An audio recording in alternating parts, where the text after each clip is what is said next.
வணக்கம், இது உங்கள் கோவில்பட்டி இயல் வித சின்ஃபாக் சர்வீஸ் ட்ரைனிங் அகாடமி. இன்னைக்கு நம்ம பார்க்க போகிறது டிஎன்பிசி குரூப் 2 ப்ரிலிம்ஸ்ல கேட்கப்பட்ட ஒரு ஜிகே கொஸ்டின். பாருங்களேன், தவறான இணை கண்டுபிடிக்கன்னு கேட்டிருக்காங்க. அதாவது ஒரு சைடு என்ன கொடுத்துருக்காங்கன்னா ஆணையங்கள், அப்புறம் அதுக்கு ஆப்போசிட் சைடில் என்ன கொடுத்துருக்காங்களா அமைக்கப்பட்ட ஆண்டுகள் சரியா இருக்கா இல்லை தவறா இருக்கா, எது தவறான இணை அப்படின்னு கண்டுபிடிக்க சொல்லியிருக்காங்க.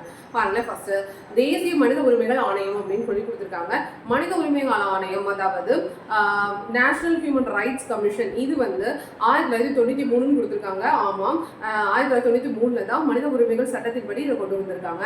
அடுத்து பாருங்க, மத்திய தகவல் ஆணையம் வந்து 2005 அப்படின்னு சொல்லி கொடுக்கப்பட்டிருக்கு. ஆனா இது வந்து என்ன அப்படின்னா கரெக்டா கொடுத்துருக்காங்க. மத்திய, அதாவது சென்ட்ரல் இன்வெஸ்டிகேஷன் கமிஷன் அப்படின்னு சொல்றது. ஸோ இது வந்து மனித தகவல் உரிமை சட்டத்தின்படி என்ன பண்ணியிருக்காங்க அப்படின்னா கொண்டு வந்திருக்காங்க.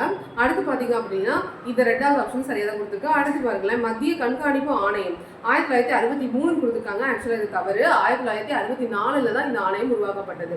லாஸ்ட் ஒன் பாருங்க, மத்திய புலனாய்வு அமைப்பு, அதாவது CBI, central bureau of investigation. ஓகேங்களா? ஸோ இது வந்து 1969 கொடுத்துருக்காங்க.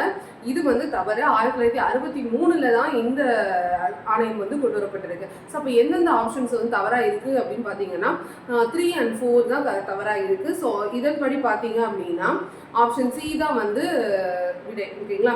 அதாவது 3 மற்றும் 4 அப்படிங்கிறது தான் இதுக்கான விடை. ஸோ அப்போது இந்த வீடியோ பிடிச்சி லைக் பண்ணுங்கள். இந்த மாதிரி மோர் வீடியோஸ்க்கு நம்ம சேனல் மக்கள் ஃபாலோ பண்ணுங்கள். வேறு எந்தெந்த டாபிக்லாம் உங்களுக்கு டீச் பண்ணணும் அப்படின்னு சொல்லுங்கள். கண்டிப்பாக நம்ம சேனலில் அப்டேட் பண்ணுவோம். தேங்க்யூ.